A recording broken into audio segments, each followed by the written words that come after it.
So I Yeah, start just always messing with around. 3 questions. And the Hmm. questions are, number one, how did you got into VR? Okay. So basically, I got into VR quite a long time ago. I actually bought one of the Oculus, the very first headsets you could buy with Oculus, the Dev Kit one. I got one used for $50, and I just wanted to see what it was like. And I thought it was really cool. My favorite stuff on it was the animated films that people had made in VR, or not in VR, but they were working for VR. So you could see a film, and there'd be, say, a giant, and it was so big, and it was just that aspect of it. The storytelling was really exciting, and so I decided that as a 3D animator, I really wanted to tell stories using virtual reality. And so that's kind of how I got started. Is I was like, okay, I'm going to sell this headset that I just got, and then I'm going to, when a new headset comes out, I'm going to upgrade. And I'm going to use it. I'm going to make films for VR.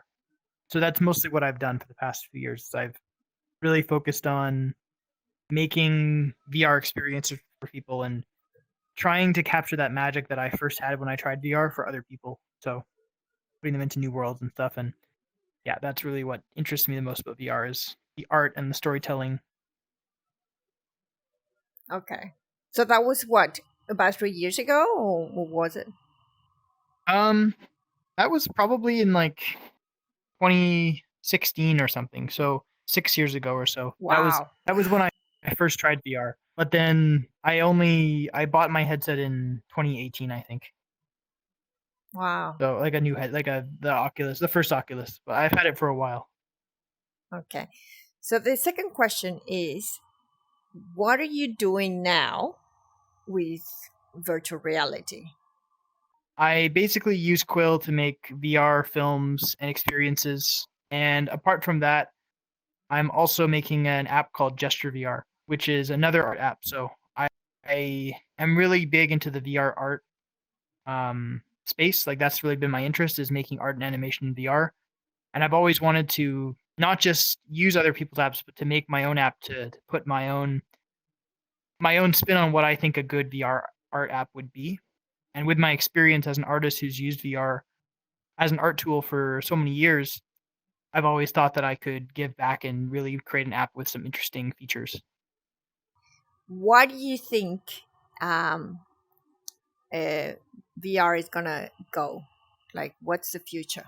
So it's kind of hard to say, I think, because VR is such a interesting space. There's so many people that want it to be different things. People want it to be a metaverse, something like VR chat, which I think is valid. I know Facebook has their own metaverse and all this different stuff. I think it's really going to become a merge of augmented reality and VR into one thing. Things like the Quest Pro really show that being able to still see your own room while you're in VR is kind of an interesting. It is actually, in a lot of ways, a more interesting way to use VR. So I think we're going to see a lot more of that.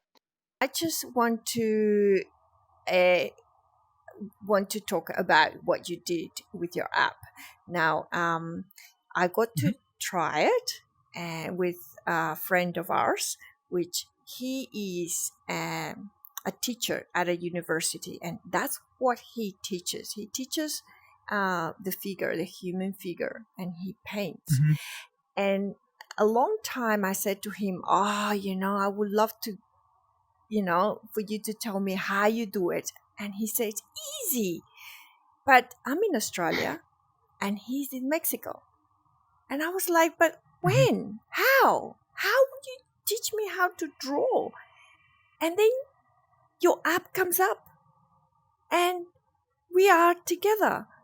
A teacher from Mexico, far away, and we are in a classroom and we have this, and it was just mind blowing. I thought, this is the future. Oh my God, this app is like, I have a tutor here, far away, and he's telling me everything, how to draw. I can understand. You did fantastic, by making it multiplayer. Is so easy, so simple. Let me tell you about Fabian. He's an early adopter of VR. So it's he's still in quest 1, and he's a bit hard for him to, manage the quest, but he did it. It was amazing. Your app is so simple, so that anyone can do it. You know what I mean? So tell us about your app. It's just amazing. Yeah. Thank you. Thanks. So, yeah, I mean, the user friendliness is one of the things in Gesture VR that we really did strive for. And for people that don't know, Gesture VR is it's an app for artists to be able to do figure drawing or life drawing in a virtual environment. So it's super great for artists who maybe don't have access to figure drawing or want to connect with a teacher that they don't go to school with, for instance, or even just socially draw with some friends or draw alone or practice. It's really a tool just to help improve one's art skills while observing a model. So that's really been the basis, is giving access to people who haven't had access to life drawing before, or people that want to have access to more life drawing, a tool that they can use on the go. So the app lets you draw in 2D on the paper. You can also draw in 3D in the air.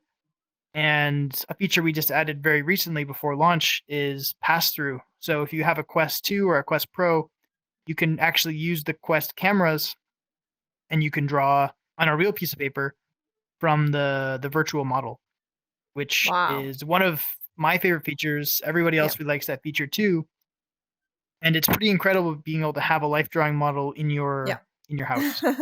Because it's not easy. I mean, it's not easy to get a live model in a studio, and that sits for that long, that period of time, and also to make all these poses, and that to have it whenever you want it, because sometimes you have to tell the model, if she's available or he's available. You know what I mean?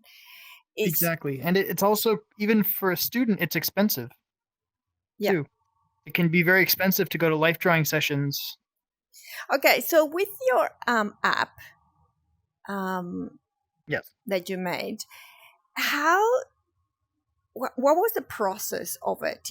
Because how long did it take you to test to see that what you had in your mind, it came across? Like, is that what you had in mind and you actually did it, or is still work in progress? Or how did you come up with the idea? Yeah, so I used to use another VR painting app called AnimVR, which is a pretty great VR animation software that was out before Quill was. And I met the developers, and they'd asked me at one point what would be my dream VR app. And I told them at the time, I said it would be really great if somebody would make a VR life drawing app.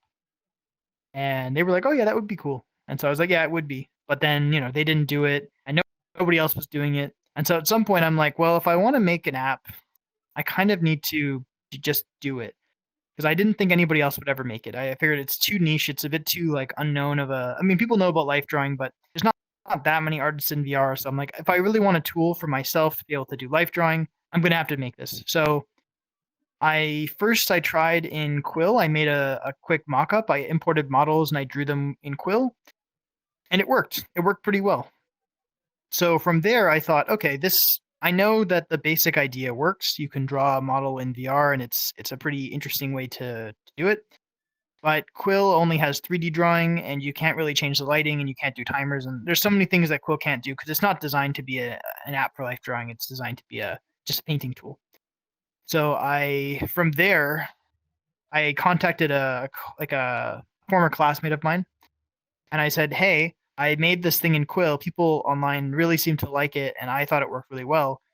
Would you want to help me, make a prototype of this? Do you want to help me take this from what it is now as kind of an experiment and make a more fleshed out version?" So he said yes, and we pretty much started right away. And for the next few months, we built the prototype.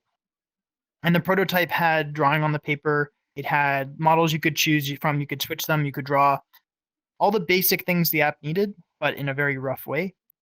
And it was still going well. I made a pitch. I submitted some people, some Canadian sources for funding, and they all said, no, we don't want to make this. I was like, oh, well, I was kind of disappointed. Okay. So I was like, okay, they don't want to make this. The trailer was good, people liked it, but I guess it was too niche for them. But we had already come so far, and it was already looking so. I mean, at the time, it looked a lot less nice than it does now. But I was like, okay, well, you know what? I still feel like I've put the time into it. I still believe this is a great idea. I'm gonna keep going. And so I decided I would self-fund the project. So I had no funding sources. I just kind of went into my bank and I looked at how much I had, and I'm like, okay, I can put aside this much to do this project. And since then, it's unfortunately ballooned a bit beyond that, but the app's looking great, and I think it's going to be. I'm hoping it will be successful. So it's been worth it. And I like you asked before, I really think it's not only reached where I thought it was going to be, it's honestly gone so much further. So when I started, I wasn't sure if we could have multiplayer. I didn't know if we would be able to even have 2D drawing. At the time, it was just the 3D drawing because I was basing it off what I did in Quill. And even, things like the pass-through are things that only became possible very recently. Like, that was not in the initial plan because the technology didn't even exist when I started Gesture VR.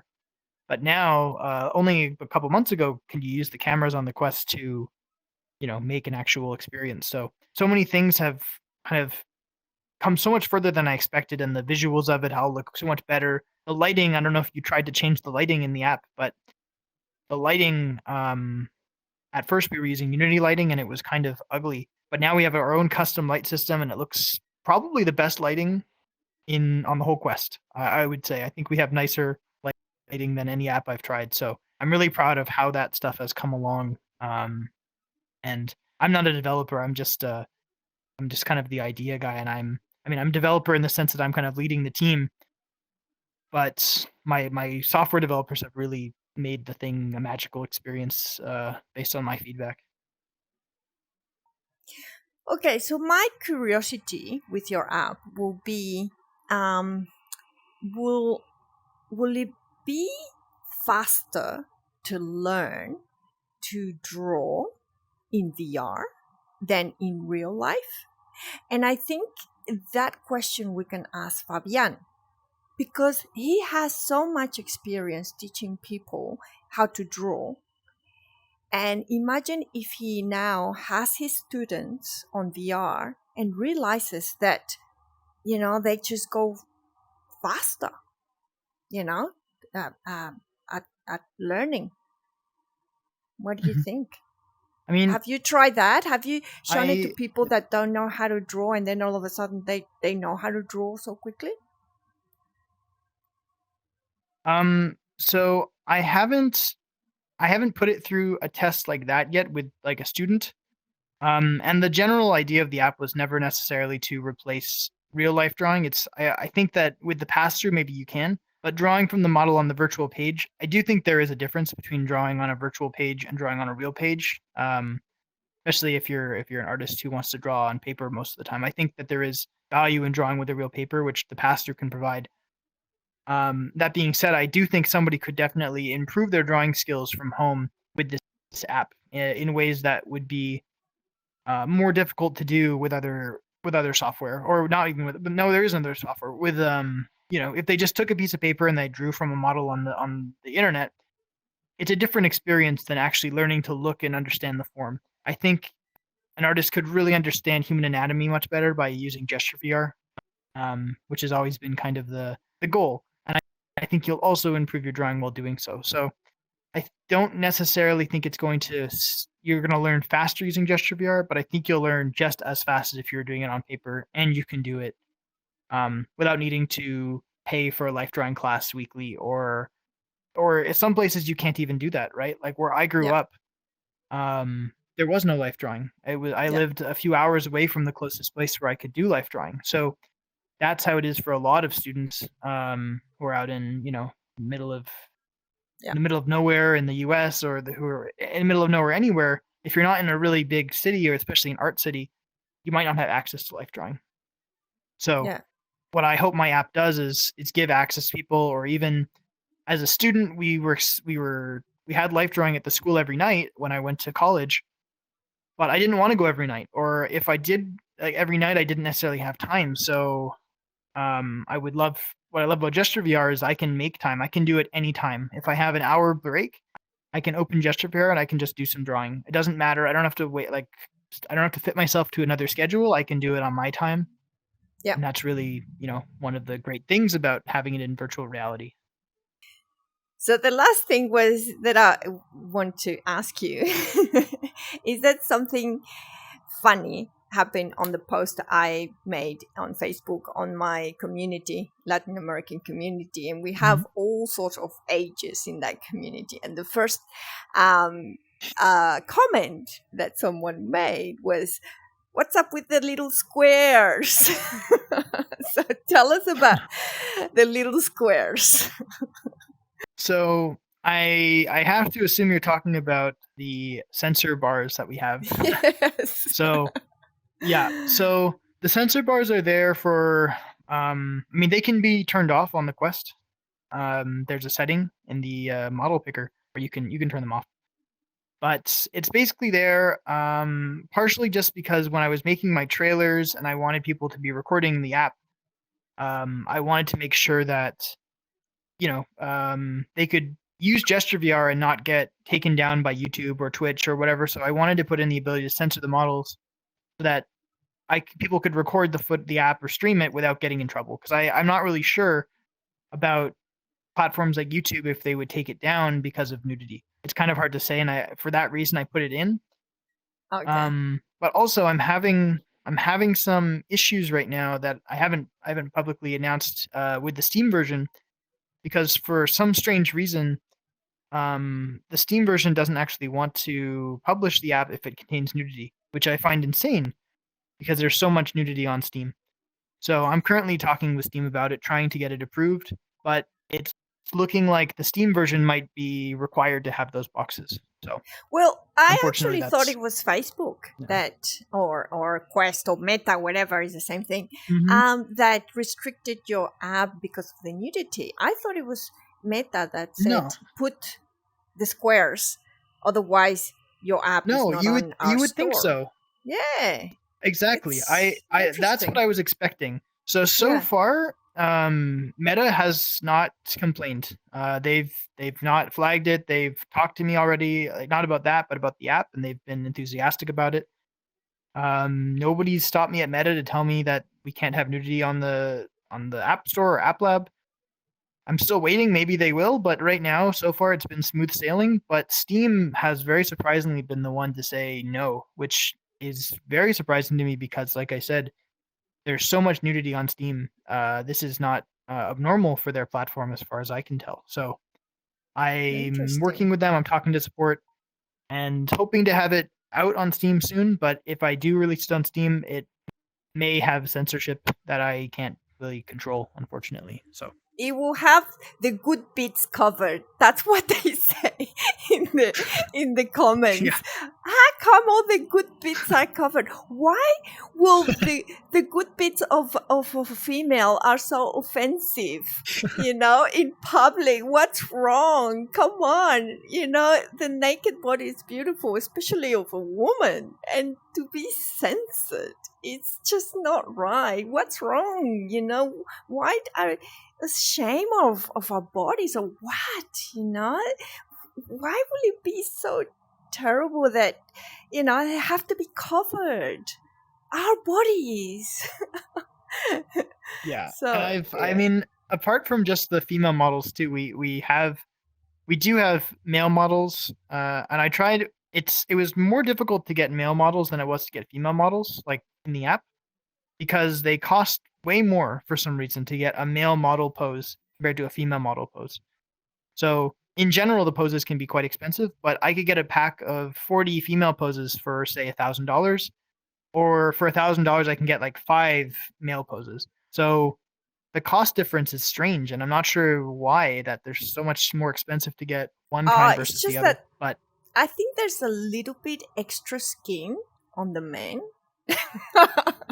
Just joking. Maybe it's that. But so because there isn't as many male models as there is female, I tried to really get a very diverse set of male models. So we have like a really strong guy, we have a really old person, and we have a ballerina guy who's doing jumps and he's doing some really interesting poses. So even though we couldn't get as many, it's been interesting, and of course they're all censored the same way. And then we also even have a miscellaneous section which we added recently, which includes things like goblins, and there's an ogre, and there's a guy on a horse. So there's a lot of really interesting things that you would never be able to draw in a life drawing studio, because you're never going to Is find it an ogre possible or a to goblin.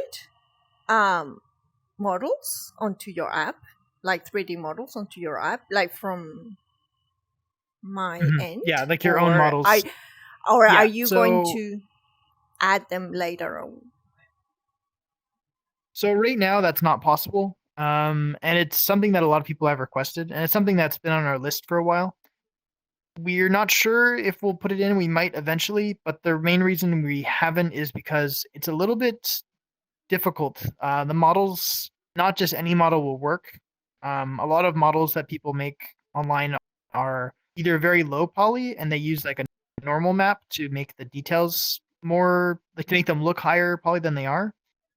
And those models, the normal maps don't work, so they just look kind of ugly. They just look low poly. And then the alternative is the models need to be very high poly, but they can't be too high poly because the Quest can only handle a certain amount. So what we're doing is we're taking super high poly models and we're compressing them down to about 100,000 triangles. And just that process of needing to find the model that really fits the sweet spot is very specific for people. So that's the reason why we don't have it in, because it's not as easy as just taking your favorite model and putting it in. It might actually not look as good as you want, or it might be too heavy. So if we make it, we need to come up with proper guidelines for people about what those, exactly what the model. So maybe needs. In the future, you'll be able for us to buy an extra pack from you guys when, like they say, animals, pack. Yes. Or, motion. Yes. So I've actually looked into. Yeah, exactly. So an animal pack is something we would love to include. The biggest problem is finding that animal pack. So finding a lot of good, high quality models that are online that we can use to put into the app, because I've looked a little bit, it doesn't seem to already exist. So we would need to custom make animals, or we would need to 3D scan animals, or we need to find a good source of animals to be able to put into the app, and we need to make sure that we can use them commercially. But if we can get all that, I would love to put an animal pack. It's something that we have a few animals in there already, but I would love it if there was 20 animals, just so you can really practice drawing a bird, a fish, a tiger. Right now all we have are horses, and we have a saber-toothed tiger. So it's a bit limited, and that would but be, we'd love to have more if we can find them. Something that is not possible in real life, only in virtual reality, is to have a live tiger posing for you. Exactly. That is not possible in real life. Exactly. We only love that. VR. I wanted to put a dog. Exactly. Yeah, for sure. That's something that I really want. I'd love to have. It's just a matter of finding those models at an affordable price. And I would love to include those if I can find them someday. Wow, Nick. Well, I'm so impressed with you. I totally enjoyed your app. And the fact, like I say, that bringing together, I know that multiplayer is not easy for an app, but this amazing thing of connecting people in this room, and this teacher helping me draw was fantastic. I'll recommend anyone to do it. It's just mind-blowing. So glad to hear that. I'm so glad to hear that the multiplayer worked well for you. I know that there's probably the one area of the app that's definitely going to get some updates. I mean, there's going to be updates throughout, but the multiplayer is going to get some updates to just be more stable. I know there's probably going to be crashes from time to time. We need to just really test it more thoroughly. And now that we have more artists using the app, now that we've released on App Lab, we have more people that can test things like the multiplayer to make sure it's running smoothly, so that one day, I mean, it already is running pretty well, but one day it can run hopefully as smooth as VR chat runs, where, it's never has any problems. So that's the one area is still pretty experimental, and it will hopefully get better in the next few months.